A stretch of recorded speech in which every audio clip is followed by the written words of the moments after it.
Today on Notsam Wrestling, Drew McIntyre and Cody Rhodes push the story further. The Hardy Boys getting ready for one more run. Jade Cargill turns heel. What can WWE do to inject some chaos into their storytelling? Whose shoes were those walking down the hallway? And in the words of Cody Rhodes, enough!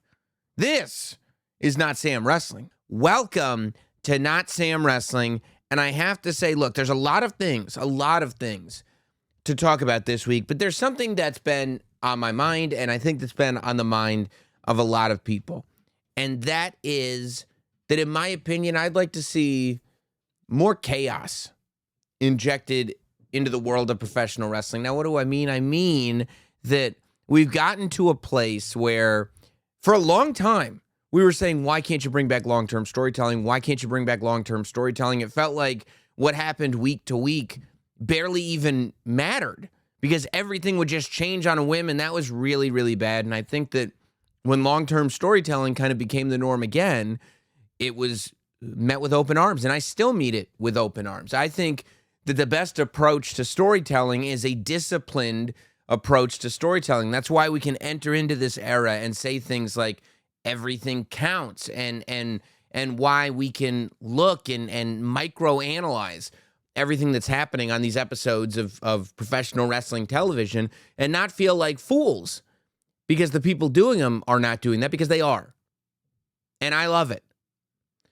But I think that there comes a time when you need to interject some chaos into the mix too, where you need to kind of just grab the wheel and pull it either as far right or as far left as the thing will go and just kind of see what happens. Now, I don't mean make chaos the norm. I mean, for instance, the road to WrestleMania 40 was extremely chaotic, but the right people were behind the wheel, and it turned into some of the best stuff ever.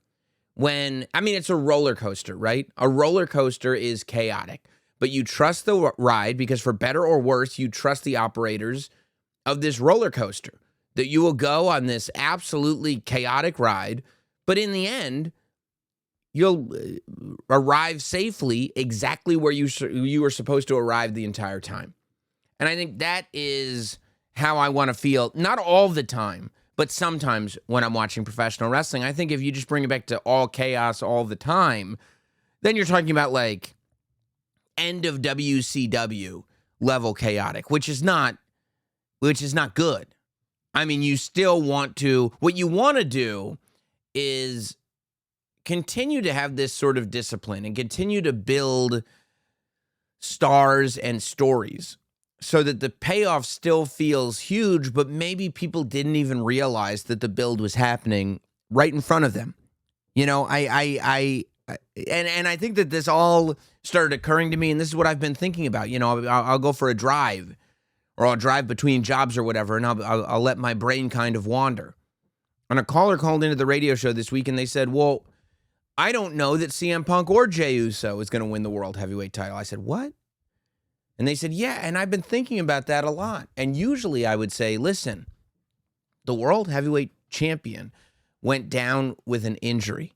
You've got to put the World Heavyweight title on somebody else so you can have that championship on this brand. It's not good to have the World Heavyweight title just kind of, looming over everybody. But the more I thought about it, the more I said, well, listen, you don't have opportunities like this where a champion is legit injured. And it's a horrible situation to be in. So why not make the most out of this bad situation? You have an excuse now to go, we can just try things. We can do weird stuff. We can dig ourselves out of this hole. And you'd go, well, you're not going to dig yourself out of a hole. Well, maybe we will. Maybe we'll end up on the other side somewhere.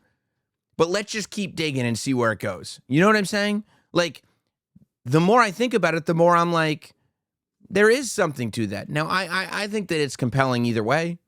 I think the idea of CM Punk winning the World Heavyweight title is not a bad thing. I think it's a good thing. And I think that CM Punk as that World Heavyweight Champion is something that people have wanted to see. I think he's as popular a babyface as you're going to get on Monday Night Raw.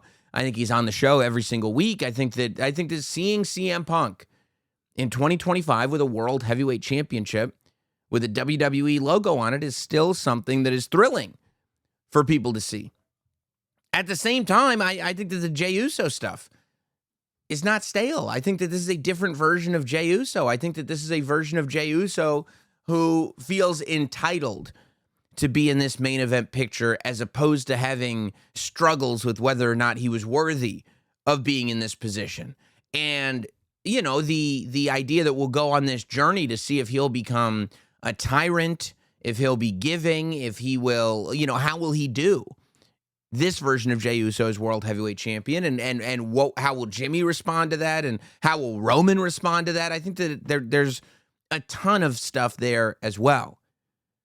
But I also think that you have this opportunity where you've got a freshly heel turned Jade Cargill, which we'll talk about, wrestling at Saturday night's main event against Tiffany Stratton in a title match. You've got Cody Rhodes and Drew McIntyre facing off in a title match. You've got big matches on this show, 4 championships, which gives you the opportunity to say, hey, what if we went outside of the box? And I said, okay. I said to myself, if that were to be where it would go, because they don't have to main event with CM Punk and Jey Uso. If Cody Rhodes and Drew McIntyre are on the show, Cody Rhodes and Drew McIntyre can main event the show. So let's say it opens. Let's say CM Punk and Jey Uso opens. What if no champion is crowned? What would that actually look like? And I went through the thought exercise, and I got to a place where, man, I kind of think it could be exciting. Some people are going to hate it. I'm going to tell you my whole thought process that'll get us all the way to the end of the year.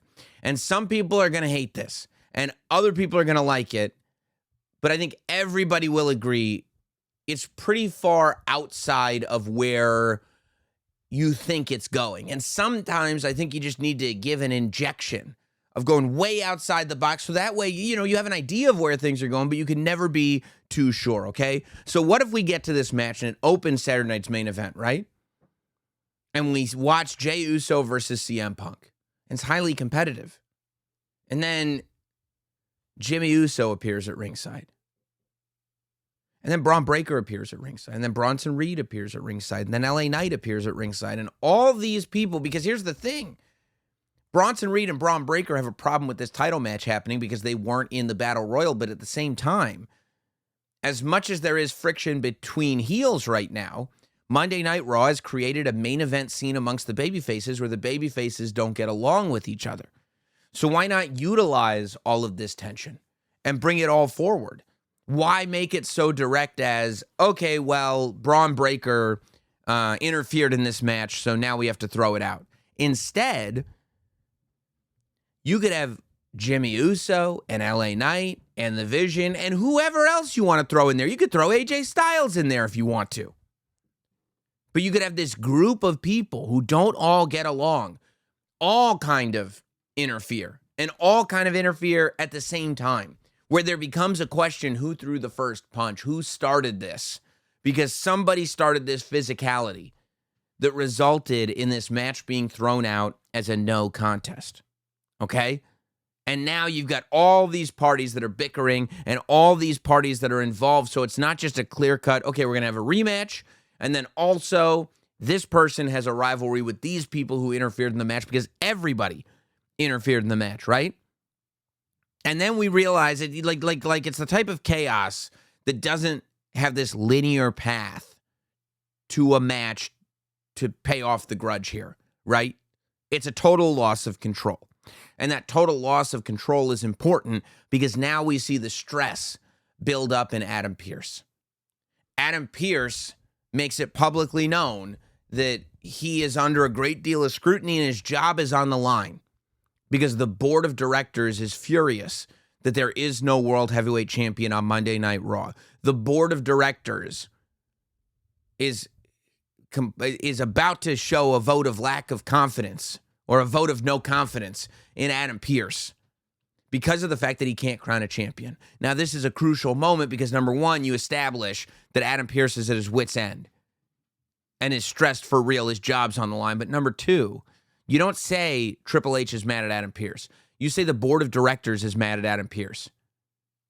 Because what's that going to do? For people like us, For people that read between the lines, we're going to go, oh, The Rock, The Rock, The Rock. Now, you never say The Rock. You never hint at The Rock because The Rock's not actually going to be involved. But it just gives you a little something extra to say the board of directors is mad at Adam Pearce. And Adam Pearce is sitting there going, well, I can't even, and I've got to worry about War Games. I've got to figure out a main event, a War Games match to put in that cage, and I can't get anybody to team up. So Adam Pearce makes this announcement. This is going to get complicated, but I think it will make sense, okay? Adam Pearce says, I'm not going to form these War Games teams. I've got enough on my plate, and I'm not going to deal with it. I'm not going to hear any of you. He's basically taking all his stress and taking it out on the superstars and saying, this is your fault. So I'm not putting together these War Games teams. But here's what I'm going to do. I am going to name a World Heavyweight Champion before the end of the year. You are going to create your own War Games teams. CM Punk and Jey Uso, you've got to get together and create a team. Braun Breaker, Bronson Reed, you've got to get together and create a team for a 5-on-5 match. And so what is the motivation for CM Punk and Jey Uso to get together? What is the motivation for them to create a team? Why would they care about winning this War Games match? Well, Adam Pearce says, we will crown a new World Heavyweight Champion. And we will crown that champion starting immediately after War Games. Because immediately after War Games, we will hold a tournament that will help us determine who the World Heavyweight Champion will be going forward. It will be an 8-man tournament. And 5 of those spots will be guaranteed to the team that wins the War Games match. Meaning the entire team gets to be in that tournament, along with 3 superstars that Adam Pearce will announce after War Games. However, none of those 3 will be the 5 on the losing team. So we've got a tournament starting the night after War Games. And 5 of the 8 people in the tournament will be the winning War Games team. And the losing War Games team will not be in the tournament at all, and therefore will not be eligible to be the new World Heavyweight Champion. So now you've got these 2 teams that in reality are not fighting against each other, because we're not looking at a roster that is, everybody in this War Games match is going to hate everybody in this War Games match. The people on the War Games teams are going to have just as much of a problem with the people on the opposite team as they do the people on their team. You can't tell me that Jey Uso has more of a problem with Braun Breaker than he has with CM Punk. Or if CM Punk and Jey Uso agree to bring in LA Knight, that LA Knight doesn't have just as big of a problem with Jey Uso as he does with Bronson Reed. However, they have to work together, and then you see these teams figuring out how to strategize, right? Because if they want to assemble the best team possible, that's all well and good. But the people that they assemble on that team are going to be the same people that they have to fight against right after War Games in this tournament to help crown a new World Heavyweight Champion. However, if they don't choose the strongest people, their team might lose War Games and they won't be a part of the tournament at all. So for this one night, they have to get along because none of them are thinking on a singular level. I'm sorry, none of them are thinking on a group level. They're all thinking on a singular level. They're all thinking, what's in this for me? However, in order to singularly benefit, you have to work together as a team. And then if we build this super team, right? If you end up with Roman Reigns on CM Punk and Jey Uso's team, right? If you end up with, Randy Orton over there, if you end up with Drew McIntyre on the other team, who knows? You're pulling people from SmackDown to come over and join this team. Maybe somebody that you thought was a babyface joins the heels team because he thinks the heels are going to win. And you end up looking at this, and number one, it's compelling because 5 of these guys aren't going to be in the tournament at all. And the other 5 will be, but only one of those other 5, if it's even one of the other 5, is going to make it to the finals of the tournament because there's 3 more people to be added. And you go, well, how come as you're describing this the whole time, Adam Pearce is saying that the tournament will help determine who will be the new world heavyweight champion? And Adam Pearce says, well, I'll make that crystal clear for you. We're going to hold this tournament in the 2 weeks of Monday Night Raw that followed the War Games match. And the winner of that tournament will be crowned the week after War Games. But the winner of that tournament is not the world heavyweight champion, because I don't trust this roster to leave the tournament alone. And I also think that the world heavyweight champion should earn the world heavyweight championship. So the winner of this tournament is going to go on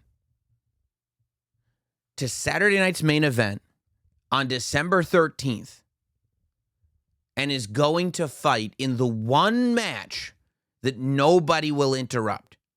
This is the one match that is too important to the WWE, the one match that the entire locker room is going to make sure that nobody interferes in. John Cena's last match. The winner of the tournament will face John Cena. And if they beat John Cena, they will be the world heavyweight champion. And if John Cena beats them, then John Cena will fulfill the prophecy that he set at the beginning of this year. He will win the world heavyweight championship, and he will retire as champion, and that will be directly on the shoulders of the man who loses to John Cena. So now you've got this scenario where you're watching this tournament, and not only is it a world heavyweight title situation, but it's also the John Cena's last match stipulation. And I know this is getting nuts, and it's getting weird, and it's getting complicated. But I want it to be chaotic. I want to end up in a scenario that we never would have ended up in had it not been for these stipulations. Because what happens if at the end of this tournament, let's say Roman Reigns is in this tournament, but maybe Jimmy Uso comes to the ring, because I've got ideas for Jimmy Uso down the line, and Roman Reigns gets out of the ring, tells him to go, and Roman Reigns gets counted out. Well, now Roman Reigns is out of the tournament. What happens if you know, who knows? Anything could happen. But in this wild scenario that I've crafted in my head, the man who wins the tournament is Los Angeles Knight.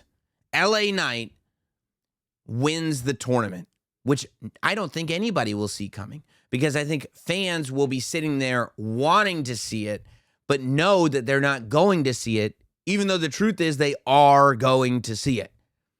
LA Knight wins this tournament. And now you have LA Knight going, and LA Knight has the opportunity in one fell swoop to both be the man who beats John Cena in John Cena's last match and to win the World Heavyweight Championship.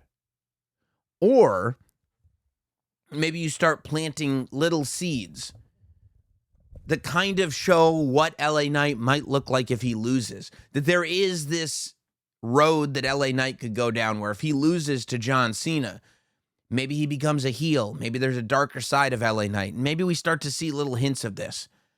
And so then we can have this discussion going into Saturday night's main event. What's happening with the World Heavyweight title? Are they really going to have John Cena lose his last match? Or are they really going to have John Cena retire as champion? You know, you could argue either way, depending on how they do it. If John Cena loses, obviously it'll be putting LA Knight over. But if John Cena beats LA Knight, it will still be pushing the LA Knight character into where that character is going next as a heel. And therefore, in beating LA Knight, he is also putting LA Knight over. However, I see the match ending with LA Knight as World Heavyweight Champion. That in this scenario, on this specific road, LA Knight, not only he gets chosen, and maybe begrudgingly so, right? Maybe CM Punk wants to bring LA Knight on the team, and Jey Uso doesn't want to bring LA Knight on the team. And then when LA Knight's the one that wins the tournament, maybe Jey Uso harbors resentment against CM Punk for bringing him on the team to begin with. And LA Knight is able to win the World Heavyweight Championship. And on December the 13th, LA Knight wins the World Heavyweight Championship. He celebrates with it. John Cena shakes his hand, and LA Knight walks off into the locker room, and John Cena is left to give a speech. And to give a speech that is focused on the future of the industry, with the heavy implication being that John Cena just made a move to really showcase stars that could be the future of the industry, to put somebody on the highest pedestal that he could possibly put them on. Now, you might be saying, well, WrestleMania around the corner. This is not, what if they want to do this? What if they want to do that? December 13th is over 4 months removed from April the 18th. There's no reason why any time between December 13th and WrestleMania, LA Knight can't lose the World Heavyweight Championship. There's no reason to go like, okay, now for a year, LA Knight's going to be champion. We don't have to be locked in. We don't have to be committed that way. If by the time we get to February and it's like LA Knight is super over with this title and there's clearly a match that people want to see as the main event for WrestleMania, that's fine. You can go for it. If somehow we get to April and people are just like chomping at the bit for LA Knight versus Braun Breaker, or for Roman Reigns versus LA Knight, or whatever it is, then do it. CM Punk for Jey Uso, whatever you want to do. But I also think there's no reason why LA Knight can't lose the title before WrestleMania. And then you can get right back onto the same WrestleMania plan that you had, or something very similar, when Seth Rollins was still champion.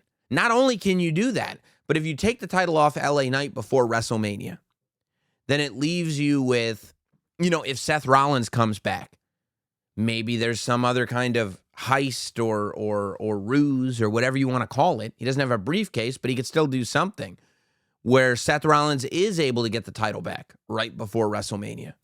And maybe if Roman Reigns wins the Royal Rumble or CM Punk wins the Elimination Chamber, you can go to Punk or Reigns versus Rollins for the World Heavyweight title at WrestleMania.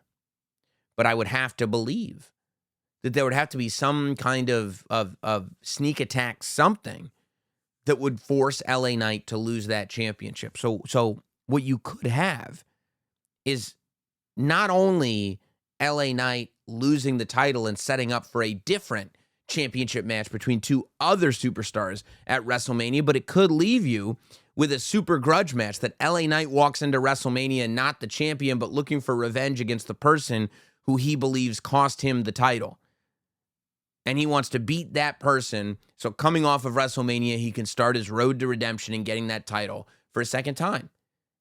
And that could be Jey Uso, that could be Jimmy Uso, that could be whoever it could be. It could be any number of people. Who even knows what'll be happening in WWE at that point?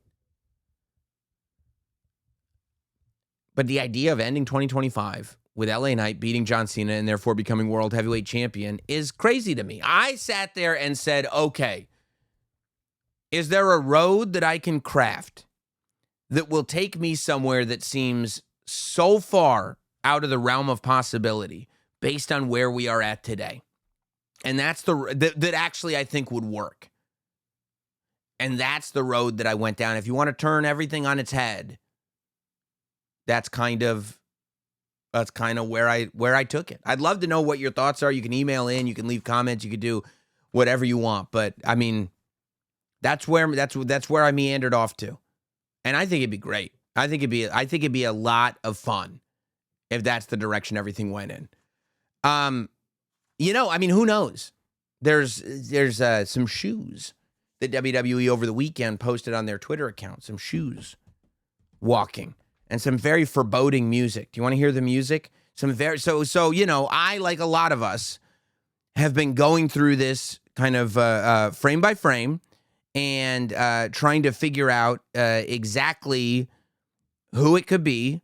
Let me try to find it. I didn't have it up immediately, but trying to figure out who it could be, as all we see are some very nice dress shoes as they walk down. Here you go. Listen to this. Very, very foreboding. very shiny patent shoes. And that's it. That's it. It doesn't seem like good news for anybody. Shiny patent shoes that are black, dress shoes. Not shirt shoes, but nice wedding shoes. Black socks. Black slacks on a mirrored, almost shiny black floor with that music playing. Boo. Just stuff going on in the background. For me, and there have been a lot of theories running back and forth about who this could be. I think it's Gunther.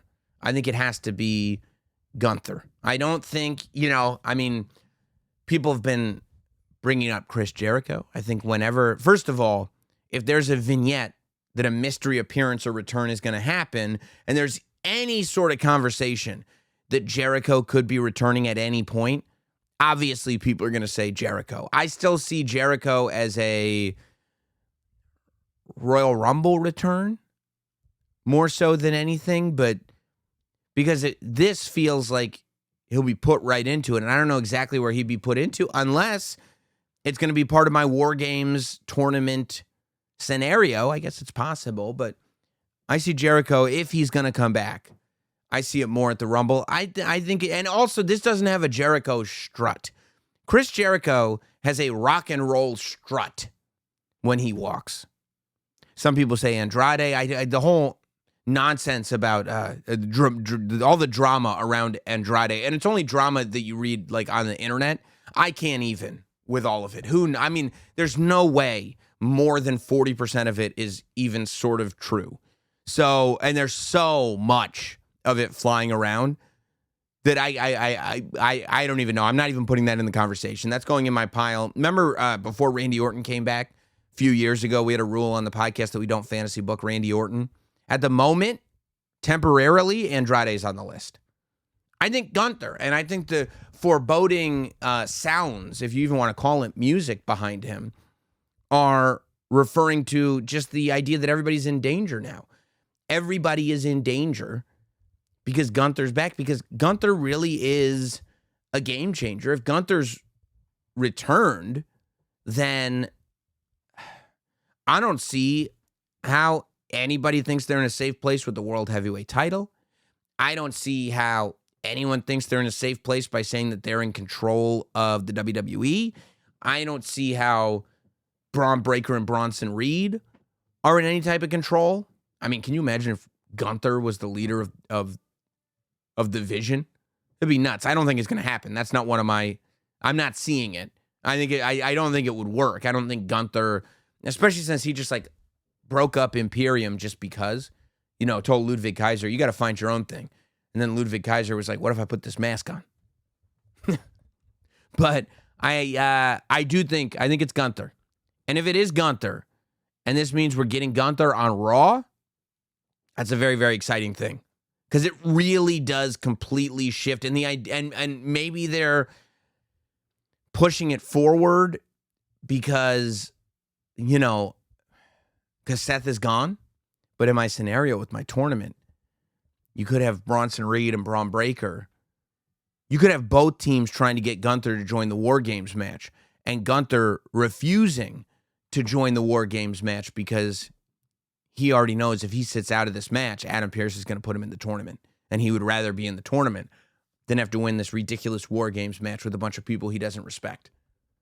It would be cool with everybody like kind of fighting with each other right now, all the heels and all the baby faces, if Gunther was just this like island, like just this being that exists outside of all the hoopla going on around him. There's all this infighting, and then there's Gunther over here. Because that's his whole gimmick, right? That Gunther is just here. He's all about business.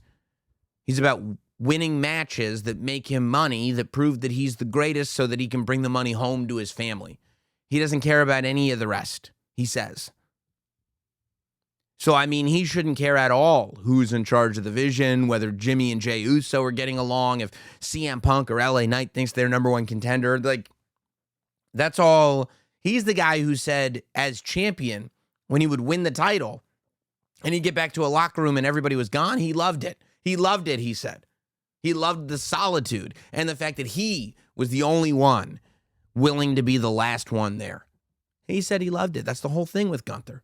So that's who I hope it is, but I'm assuming we're going to find out pretty quickly. But I also love the idea that you can still, in 2025, post something like that and just have everybody going nuts trying to figure out who it is. We're going to get right back to it, but guys, we all know that life's been a little bit crazy lately. If you're like me, just the day-to-day is enough to drive you insane, but there's also the world issues. Don't you dare turn on the news because you'll think the world is collapsing around you, whether it's the day-to-day or the global scale problems. One thing that may help you unwind, Cornbread Hemp's CBD gummies. They only use the best part of the hemp plant, the flower, for the purest and most potent CBD. It's formulated. To help relieve discomfort, to help relieve stress, to help relieve sleeplessness. You get your sleep up, you're going to be feeling so much better. All products, by the way, are third-party lab tested and USDA organic to ensure safety and purity. Right now, Notsam Wrestling listeners can save 30% on their first order. Just head to cornbreadhemp.com/notsam and use code NOTSAM at checkout. That's cornbreadhemp.com/notsam and use code NOTSAM. We had my favorite segment of SmackDown was the Jade Cargill segment. So you had all this stuff going down in the women's division, right? Yeah, Julia coming in and Tiffany Stratton and, everything going on. Right, it was Tiffany Stratton versus Kiana James, and then Julia comes in, and Jade Cargill comes out of nowhere and gets Julia away from Tiffany Stratton.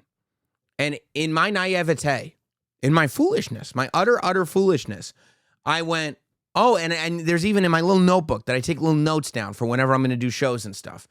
I wrote, now that Jade Cargill has lost clean for the World Heavyweight Championship, and that's not on the horizon right now, having Jade as a babyface United States champion, I think would be great. I think it would elevate the United States title. I think it would enable her to have different opponents that she could just wipe the floor with. There's a lot of in common, I think, about the potential. Like in AEW, Jade Cargill almost was almost like Goldberg, where she would just run over opponents and get that winning streak going. Which, yes, I think they did on purpose, but, because Goldberg pointed out this week that WWE beat his streak with Asuka, and he thinks they did it on purpose. I think Goldberg might have a tough time realizing that all undefeated streaks, including his, were done on purpose. Every undefeated streak in the history of professional wrestling, actually, was done on purpose. That's because, and this could be news to Goldberg, it's a work. So just it's something, important to learn, I think. But I'm going, yeah, Jade Cargill is a babyface United States champion that is dominating this whole thing. I think that could be good. That could be, oh, wait. This is better. This is way better. All of a sudden, Jade Cargill turns heel. Jade Cargill turns on Tiffany Stratton and leaves her laying. And I was like, this is awesome. This is the Jade that I've been waiting for. I love the idea of a heel Jade Cargill. I feel like when Jade was on her revenge tour after Naomi put her through the car, I was like, the brutality and the meanness in Jade Cargill is something I've been looking for. I think she's going to shine very brightly as a heel, as a matter of fact. I think this is very good news for Jade Cargill. And I think Jade Cargill could be a great WWE Women's Champion as a heel. As a matter of fact, I think, because the match was made quickly, and I also don't love that these matches get made so quickly. I don't like when a segment happens, and then on the same show, 2 segments later, they go, and here's the match. It all seems too orchestrated to me. I wish that maybe maybe on Saturday morning or later on in the week or first thing next week on SmackDown. I know you don't have a ton of time before Saturday night's main event, but I would have liked a little buffer window between when you actually made the match. Or maybe Tiffany comes back beaten up and demands the match from Nick Aldis. At least you got something then, right? Instead of just okay, now the match is made. But I do think that that this is going to be good for Jade Cargill. For me, I think she should beat Tiffany Stratton at Saturday night's main event. I think Jade Cargill should win the championship at Saturday night's main event. I don't think people will see it coming. I think it will really showcase, why are you turning Jade Cargill heel? Why? Well, because she's a beast, because she's a monster, because she can do it. And she's a different species when she's a heel. I think going in and having Jade Cargill kill Tiffany Stratton, I think it'll give Tiffany Stratton a mountain to climb, which would be really good. I think it'll remind people why they're supportive of Tiffany Stratton. I think you go in and really emphasize that she's only had one defeat in all of 2025 and had a ton of matches in 2025. And that's the person that Jade Cargill beats. And then it also really exemplifies why this is a completely different beast, Jade Cargill, from WrestleMania. Because at WrestleMania, Jade Cargill lost to Tiffany Stratton. And now Jade Cargill beats Tiffany Stratton and really beats Tiffany Stratton. Not a roll-up, not a 50-50 match. I mean, Tiffany gets some offense in, of course. But for the most part, Jade Cargill's in control of the match, and Jade Cargill beats Tiffany Stratton. I think in the short term, the first thing you have coming off of this is Jade and Tiffany not being happy with each other. But in the long term, I think that I'm very hopeful that this is leading to the return of Bianca Belair. You know, I think that there are a lot of ways that you could go with the women's War Games match, for example. You could easily do Team Rhea versus Team Asuka, and that may be what they do for War Games. But you can also do, like, if you have this scenario that I just set up for War Games earlier, where you have Adam Pearce is in charge of the men's match for War Games. You could say the board of directors decided the men's match is going to be a Raw match, and the women's match is going to be a SmackDown match. Now, if these teams recruit people from other rosters, that's fine. But the men's match, which is Punk and Jay and their team versus The Vision and their team, that's a Raw match. You could have Tiffany Stratton going, not only do I want my revenge, I want it inside War Games. I don't know if she'd want to put on the British accent, but it's an option. And then you got Team Jade versus Team Tiffany. Now, there's two things you could do with Bianca Belair. One is if you want to get to this quicker. The other is if you want to extend it, okay? I think that you could easily have Tiffany Stratton, you know, maybe even the week before War Games. Jade Cargill has a team of 5, and Tiffany Stratton has a team of 4. But Tiffany Stratton has a secret weapon, and Bianca Belair returns to be on Team Tiffany and to confront Jade Cargill in the War Games cage. And that's how you start building Bianca and Jade Cargill. I think that if you want to get to it now, that's a layup, and people would love it.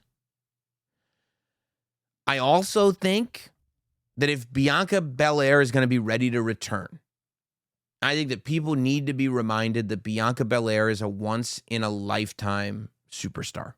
That Bianca Belair is on a different level. And, you know, I think that Rhea Ripley has come the closest to being a woman who's the biggest star on the roster or has the potential to be the biggest star on the roster since Becky Lynch.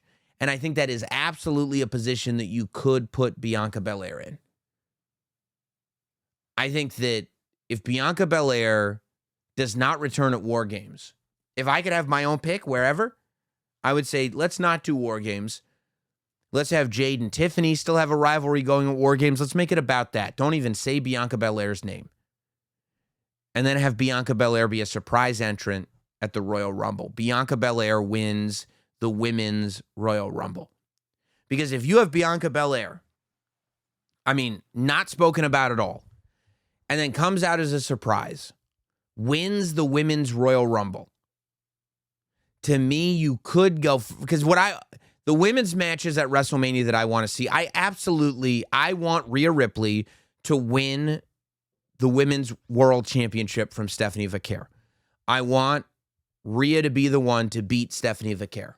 And I think that'll be a controversial one, and I think there will be some people upset by that, but I think it's to get to a bigger picture, which is Rhea Ripley wins that championship, and then Io Sky wins the Elimination Chamber.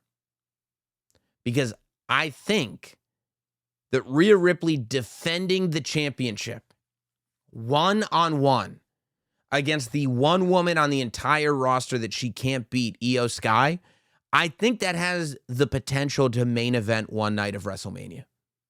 I think that you could main event, if you wanted to, I think that you could main event one of the nights with Rhea defending against Io. I think the story is that big. And it's over a year in the making. That story really starts in February of this year. February 2025. When Io, I think it was the night after the Elimination Chamber, if I'm not mistaken, beats Rhea Ripley. Nobody saw it coming. And has spent this whole year being the person that Rhea can't beat. And then they become friends. And then the whole thing evolves to the point that you get to WrestleMania. And Rhea defending against Io. That I don't want Io defending against Rhea. I want Rhea defending against Io. I think that dynamic in that match has the potential to main event one of the two nights. But also, if you have Jade Cargill win the WWE Women's Championship at Saturday night's main event, and for 5 months, be a completely dominant champion, only for Bianca Belair to return at the Royal Rumble and get the WrestleMania match. If you're saying your two women's championship matches at WrestleMania are Bianca Belair versus Jade Cargill and Rhea Ripley versus Io Sky, it is one of the strongest sets of championship matches in the women's division that I recall seeing at a WrestleMania. I think those two one-on-one singles matches are both super matches. You know, I mean, there's a ton. I think that the low-key depth of the women's division right now, because there's a ton you could do at War Games. You could have Jade and Tiffany not even touch at War Games. You could have War Games be about Liv and Roxanne. You could have Becky Lynch. You could have Charlotte Flair. You could have Nikki Bella and Stephanie Vaquer. You could have, you know, like I said, Asuka on one team, Rhea Ripley on the other team. There's a million things that you could do. But I think ultimately, you could bring Bianca Belair back for War Games, but I'm hoping that it's back for the Royal Rumble. And we really do get to see Bianca Belair versus Jade Cargill, with Jade defending the title after a strong reign. And the reign has to be strong. If the reign is not strong, if it doesn't work out, then, you know, cut bait. But if we can create a strong run, and I think we can, have that title defense, the ultimate title defense at WrestleMania be against Bianca Belair, I think that's the culmination of everything that we've been waiting for Jade Cargill. Now, you had Cody go back into frustrated dad mode. Enough! That's my favorite Cody Rhodes. Enough! Cody Rhodes is my favorite Cody Rhodes. He did not take a ton of responsibility for hitting Drew McIntyre with the championship. But he at least acknowledged it. He said he did it. He really didn't think he should have to apologize for it. But clearly, Drew McIntyre gets under his skin the way a lot of opponents haven't. You know, you could see him, he was twitching as Drew McIntyre was calling him corporate Cody, you know? Drew did what I thought he would do and talked about, you know, the fans cheering for him even though he was in the wrong, booing Drew even though Drew was in the right. And listen, Drew is truthful. That's the whole gimmick, right? That he actually ends up being right. And then the next time he talks, people still don't believe him, but he ends up being right again. That's the whole gimmick, and I love the gimmick. I liked that Drew ended the night looking strong. Drew standing over both Jimmy Uso and Cody Rhodes at the end of the night. And man, I mean, if you go to Saturday night's main event with my idea of the opening match being a schmoz with many people interfering, so there is no world heavyweight champion, and then close it with Drew beating Cody. And I know I talked about this on SmackDown, but people, they keep asking me, right? I'll bet it'll be in our emails today. I'll bet you somebody will be asking about it. They've been saying it on Twitter. They've been calling into my radio show talking about it. I know that this is a question that a lot of fans are asking. How many title shots is Drew McIntyre going to get? This is why I've been strong on the bandwagon of Drew McIntyre should beat John Cena in John Cena's last match. If it's not going to be my LA Knight idea. I know, I already gave you a different idea, but I'm just saying. This is a multiverse here. Multiverse of wrestling. It's because Drew is that guy who wrestles in the big match and doesn't win. The credible opponent who the babyface doesn't have to take a loss against. You can build to it, and he makes you believe, and then he loses. But we've seen it a lot, and people are right. There have been a lot of Drew McIntyre championship matches, which is why I want him to win it. And again, I'm going back to my LA Knight thing. That doesn't mean Drew has to go to WrestleMania as champion. That doesn't mean Cody can't win it back. Drew could win the title, carry it to the Royal Rumble, and Cody beats Drew at the Rumble. If you want, and you don't even have to decide that right now. You could say, okay, January 1st, Drew McIntyre wins the title. At the end, November 1st, Drew McIntyre wins the title. At the end of January, Cody gets it back, hypothetically. Or if we get to the end of January and things are really cooking for Drew McIntyre, then guess what? Extend it longer. Maybe Cody wins it back at Elimination Chamber. Maybe Cody has to win the Elimination Chamber. Maybe Drew takes it all the way to WrestleMania. Maybe somebody else wins it and Cody has to get the shot. Maybe Roman beats Drew. And then Cody has to win the Elimination Chamber and then it's Cody versus Roman. There's a million ways that you could go. But there's just no reason to limit things, I don't think. And if it were up to me, I'm going into Saturday night's main event with nobody winning the World Heavyweight title, with Jade Cargill winning the Women's Championship, and with Drew McIntyre winning the WWE Championship. Just because, I want to come off that show. I want to come off these shows going, what the hell is going to happen next? What is going on here? Everything just got turned on its head. I want all of us, the smart fans that think we know everything about wrestling. I could sit here and every preview show, I'm going to do, here's what it's obviously going to win. This is obviously what's going to happen. This is obviously who's going to win, people. Just prove them all wrong. And you don't just have the other person win just to have them win, but you have a story planned out. You have a story that at the end of the day is going to make Cody an even stronger champion. That's going to remind people why they're cheering for Cody. And I think you can do that. And I think Drew's the guy that you can do it against because they're going to boo Drew McIntyre. And then you can get some more people in the mix. You can have Damian Priest get a shot at Drew McIntyre's title. You know what I mean? You can have some baby faces in there getting opportunities at Drew McIntyre's title. And then in the end, Cody gets his belt back. And Cody can still headline WrestleMania. What if Cody's first reign with the WWE Championship was a year long? But now every time that he gets it, it slips out of his fingers after a couple months. That's interesting to me. You know what I mean? That he's not that good. That's what's lost in Cody Rhodes, maybe. His ability to hold on to the title that he used to have. Not only winning it back, but holding it again. Maybe he gets it back at WrestleMania to lose it again. There's no reason that every title reign should be super long. No reason. I mean, John Cena just won his 17th championship. Look through the records. Look how long John Cena's title reigns were. Most of them weren't anywhere near a year. Some of them were a day. But that's how Ric Flair, the greatest of all time, became a 16-time world champion because he lost it all the time. I feel like Roman Reigns has created these unrealistic expectations. That was a far outlier. Jey Uso's title reign wasn't short. Oh, he's only on for 3 months. That's a good amount of time. That's a title reign. 3 months is a title reign. Make it a big deal when it switches, but still, you can switch it. And I don't think there's anything wrong with that. I also think, man, while Drew was talking, he said, you're blaming me. This is when Cody enoughed him. When Drew goes,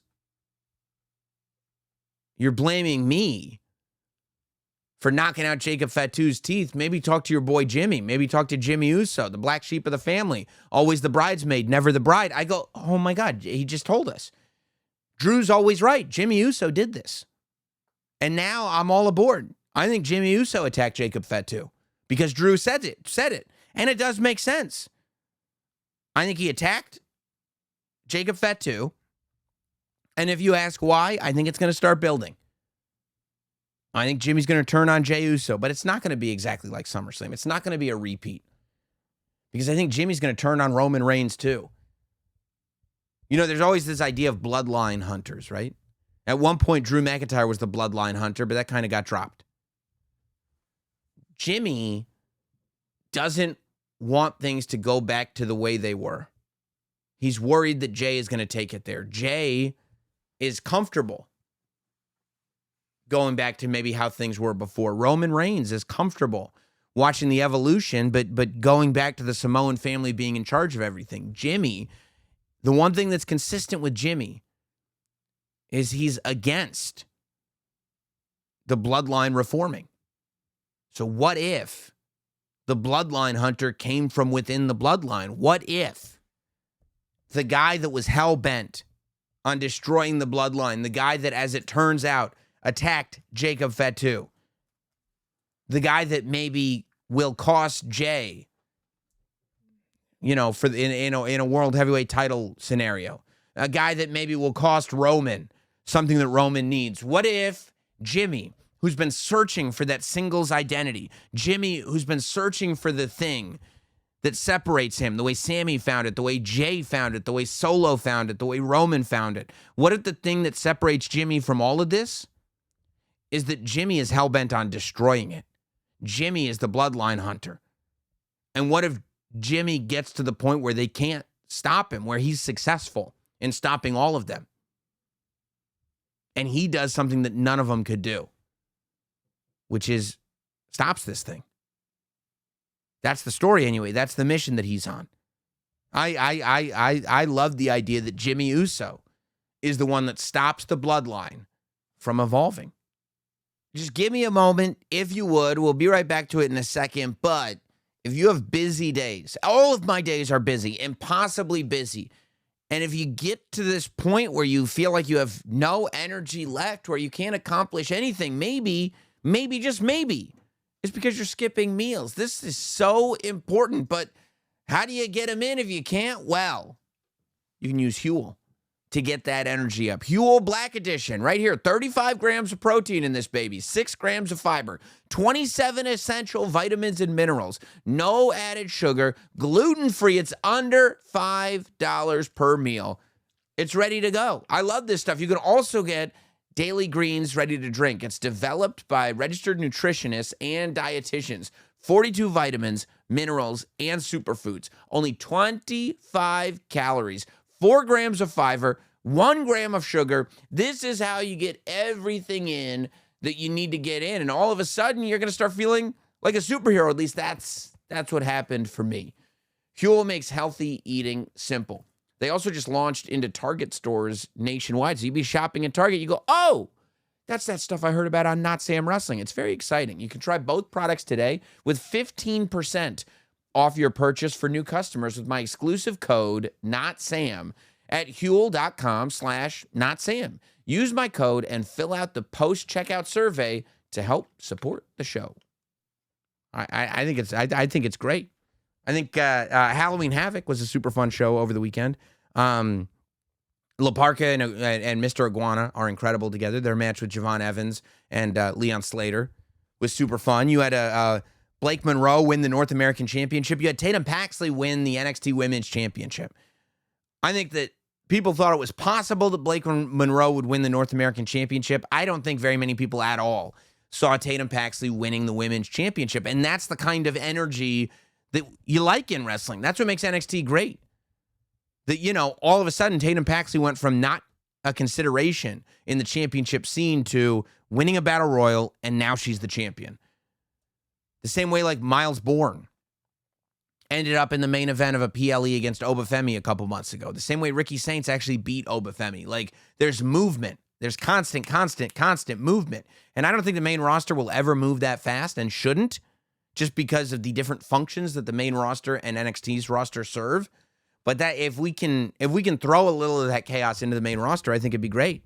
I thought Ethan Page versus Dr. Wagner It was awesome. Might have been my favorite match of the show. Dr. Wagner's tribute to Rey Mysterio. I thought it was great. It might have been my favorite match of the show had it not been for the Broken Hardys versus Dark State.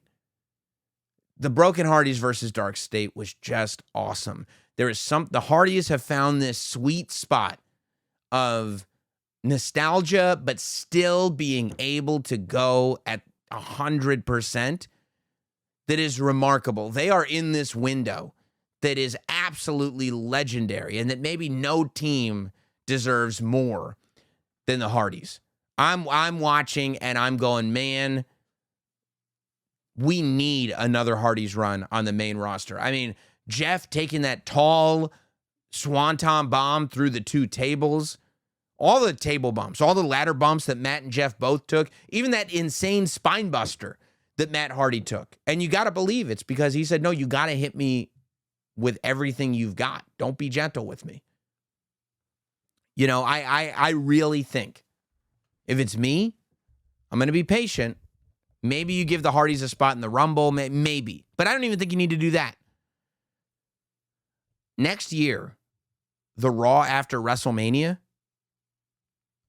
I've got the Hardys coming back to the main roster and give them a run maybe till SummerSlam.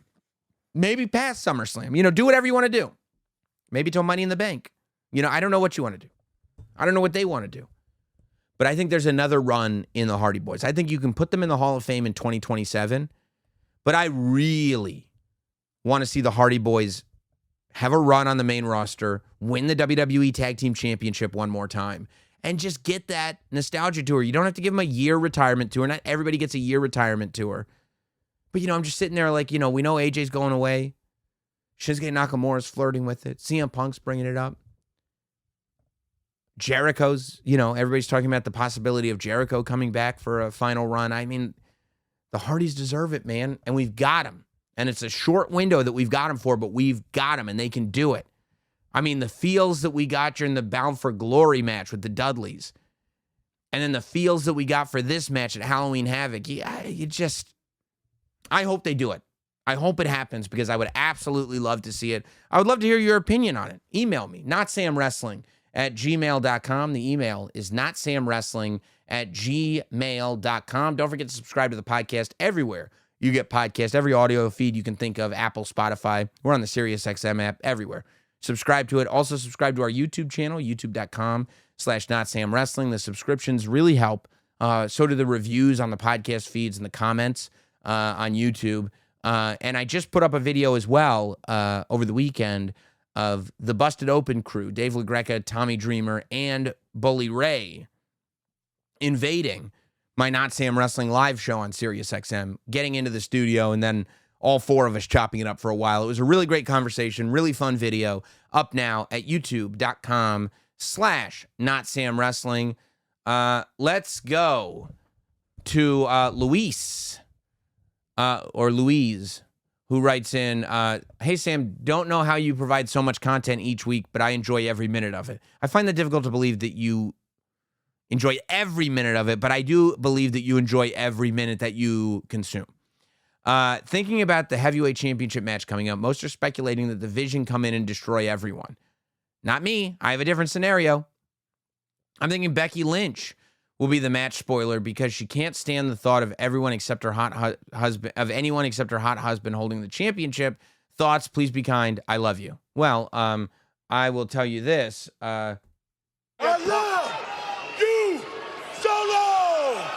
And I will say that's a negatory for me because Becky Lynch she cut that amazing promo on Paul Heyman on Monday Night Raw, where she's saying that Seth Rollins is coming back for everyone that Paul Heyman loves, which I guess CM Punk is one of them, but Jey Uso is not. But number two, there's no payoff there. You can't have a match with Becky Lynch. Seth Rollins is still injured. So, like, how do you pay that off? How does that go forward after that? You know, I don't see it happening. And it feels like she'd be working for Paul Heyman instead of against him. But I appreciate it. T-Rock writing in, you and I are on the same page as far as bad guys go for the War Games match. I forget what my page was because I came up with a whole new scenario. Last week, I believe you said Bronson Reed, Braun Breaker, Brock Lesnar, Obafemi possible call-up, and maybe Drew McIntyre. I did not say that.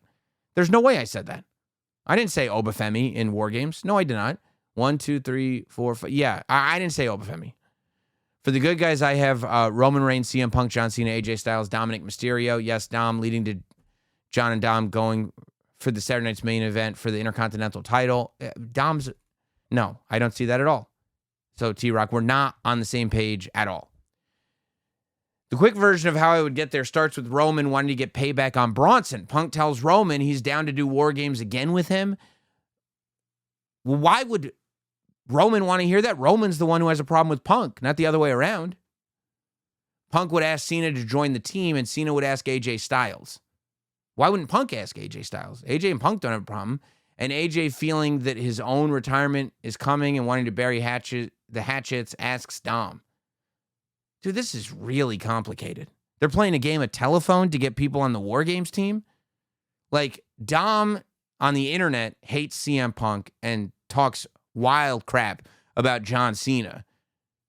AJ lost to Dominic twice. I don't know why AJ would have to bury the hatchet. He lost to him. If anything, Dom would have to bury the hatchet. Roman, why would Roman agree to do it with Punk? And why would Punk need Cena to talk to AJ? This doesn't make any sense. Because even though they've had their battles, he knows he's talented and it's just for one night. Dom scoffs at the idea at first, but he helps the good guys out at Madison Square Garden Raw and officially joins the good guys at the end of the night, making a save against the Vision. So what about the Judgment Day? Everybody in the Judgment Day is just like, okay, go do your thing. Fly away, bird, fly away. At the end of that night, John Cena holds up Dom's hand to the audience to signify he's on the team for War Games, and Dom is holding the Intercontinental Championship in his other hand. Cena takes a long, hard look at his Intercontinental Championship, and we go off the air. Okay, at War Games, John Cena saves Dom a few times in the match. A tsunami from Bronson Reed, a big-time spear from Breaker. We see John mouth to Dom, you owe me. The good guys end up being successful to get the win. Before going off the air, John Cena grabs the mic. This is always bad. Talks to the crowd with all the good guys still in the ring. There's a cage around the ring, so I don't know where he's grabbing the mic from. He says he only has one date left next month. Look, I'm done, okay? Because you can't do a promo to end a show. You're not ending War Games with, like, I just fought a War Games match. Now I'm going to grab a microphone? Like, this isn't. And then John extends his hand. Dom looks stunned. John mouths, you owe me. They shake on it. The crowd goes crazy. No, T-Rock. No. There's a lot of problems with this scenario. Itamar says, greetings from Israel, my OPTC1. Greetings, my friend. Greetings. My question for you is, if you feel WWE weekly episodes are in a continuous creative slump, I do not, where more and more times everything is simply a preview / tease towards the next PLE. Take this week's episodes of SmackDown. Okay. Tiffany's match interrupted by Jade just to signal us that they will face off next for the title. Well, that's not why that happened. Jade Cargill turned heel. It was a massive character shift for Jade Cargill that will pay off at Saturday night's main event. But the idea of television leading to PLE, that's why PLEs exist. Television leads to PLEs. But that's been that way since WrestleMania 1, since the beginning of pay-per-views, even before there was pay-per-view and it would just be a super show. Television leads to the super show. But, you're telling stories on television. Jade Cargill turned heel is the headline. And then right under that, she will face Tiffany Stratton at Saturday night's main event, but she turned heel. That's what we saw on SmackDown. 2, Ilya Dragunov's match was interrupted by Damian Priest to signal to us that his rivalry with Aleister Black isn't finished. Well, yeah, but that doesn't necessarily, they didn't make that announcement for Saturday night's main event or a PLE. That's called, story development. It just seems that WWE stopped caring about the weekly episodes and all the content is directly meant to be more interested in the next PLE. Maybe they should reduce the number of PLEs and invest more in the weekly episodes. Yeah, but what if Aleister Black and Damian Priest's next match is on TV? Most of their matches have been on television. The Last Man Standing match was on television. That was the Australia match. Yeah, it was on television.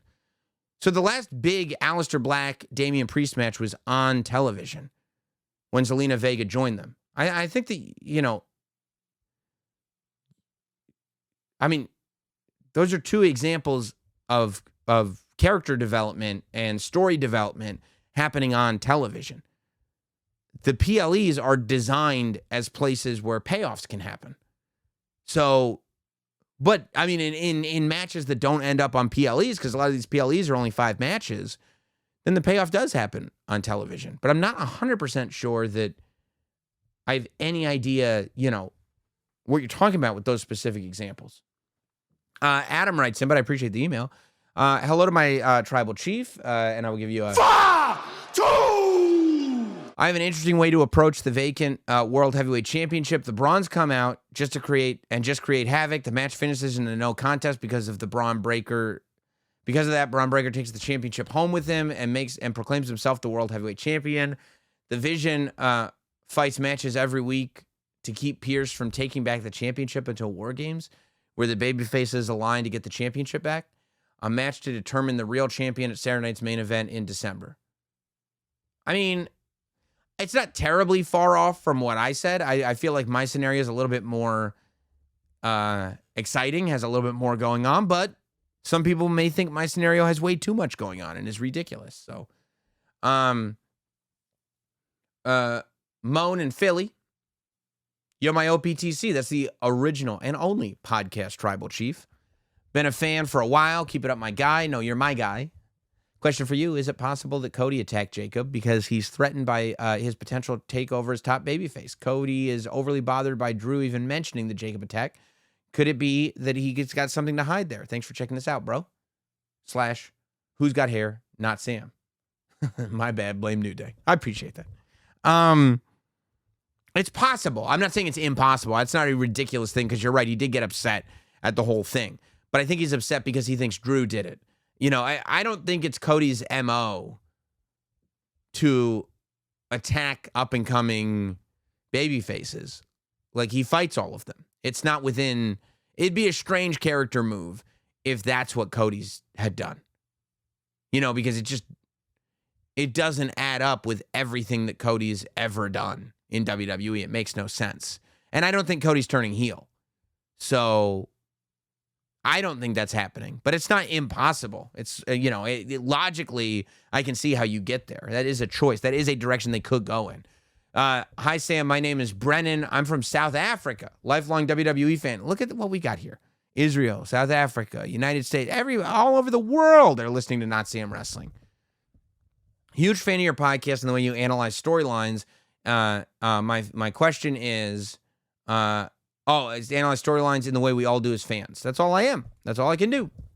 My question is, with Roman Reigns as a babyface, could Drew McIntyre come over to Raw to get some vengeance on Roman and the Bloodline?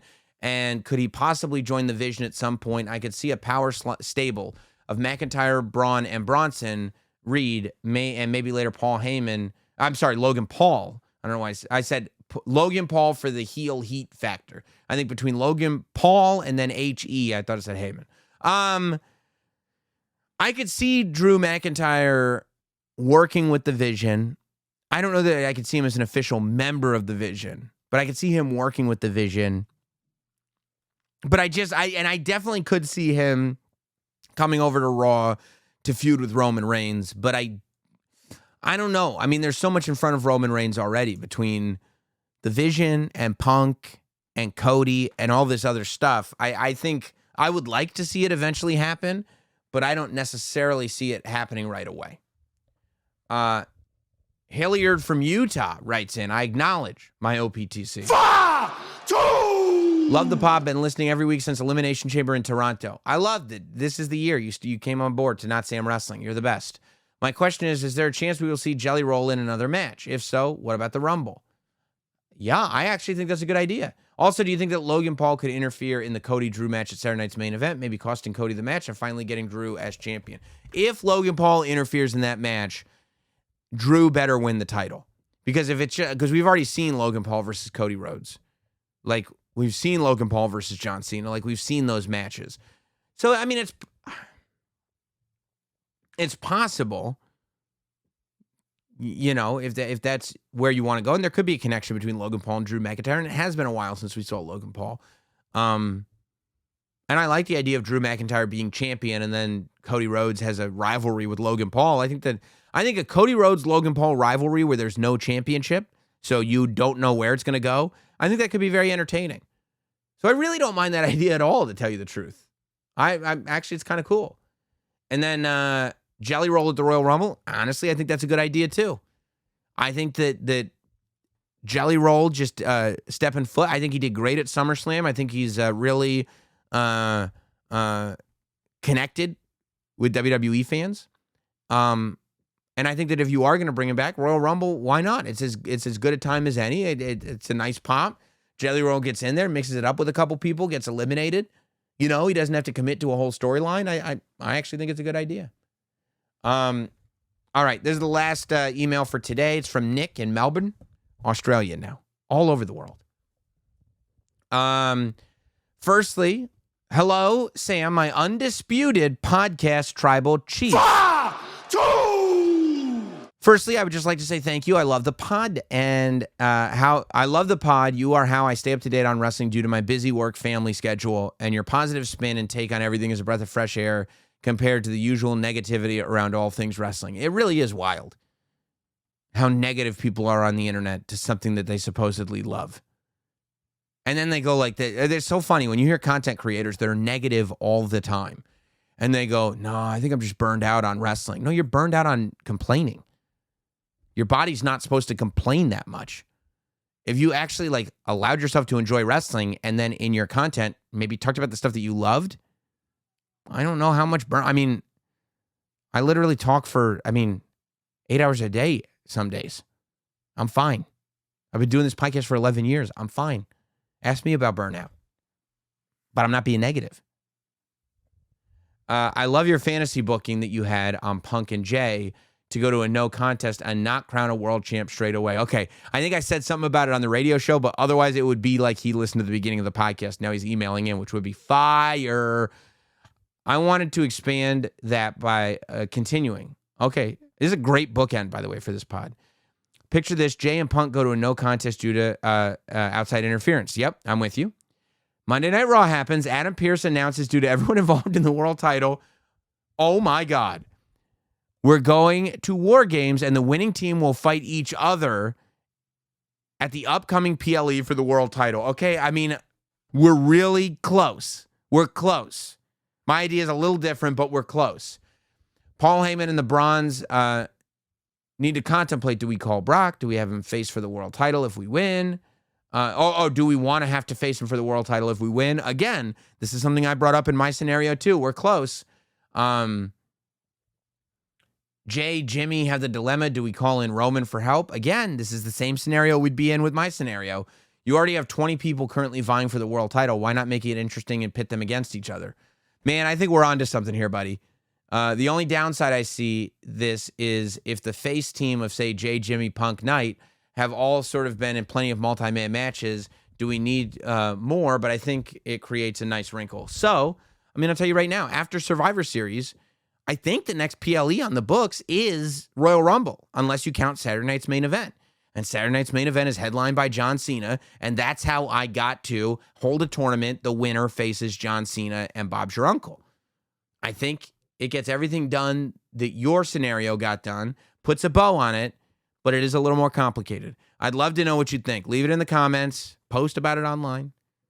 Clip me and go like, Sam's an idiot, or Sam's a genius, or, small American flags for some. And, you know how it all goes. Appreciate all you guys hanging out here today. Don't forget to subscribe, and we will see you very soon. I'm sure we'll have content within the next day or two here on Notsam Wrestling.